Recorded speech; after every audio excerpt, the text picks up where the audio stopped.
Monitoring and reporting on guest access in Microsoft Teams. Monitoring guest access in Microsoft Teams is essential for maintaining security and ensuring compliance.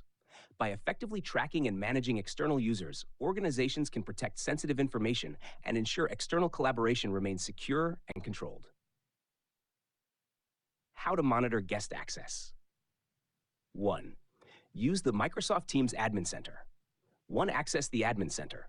Log in at admin.teams.microsoft.com/admin.teams.microsoft.com with Teams Administrator or Global Administrator credentials.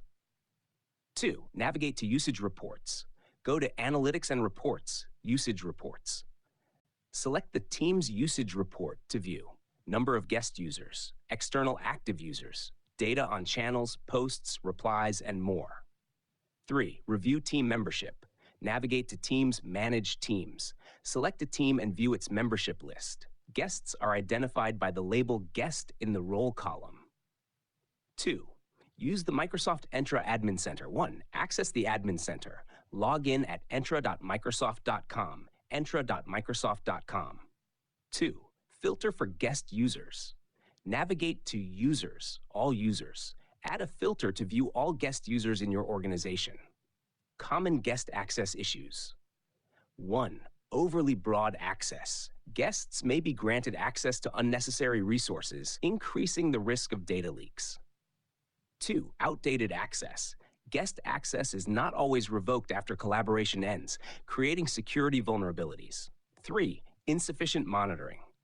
Without regular reviews, unauthorized access to sensitive information can go unnoticed. Best practices for managing guest access. 1. Review guest access periodically. Regularly check if external users still need access and adjust permissions accordingly. 2. Enforce the principle of least privilege. Assign guests the minimum required permissions to perform their tasks. 3. Train team owners. Educate team owners on inviting and managing guests, configuring permissions, maintaining security and confidentiality. 4. Limit access scope. For example, when collaborating with an external consultant, grant access only to specific project files or channels. Restrict access to sensitive company data. Schedule periodic reviews to ensure permissions remain appropriate.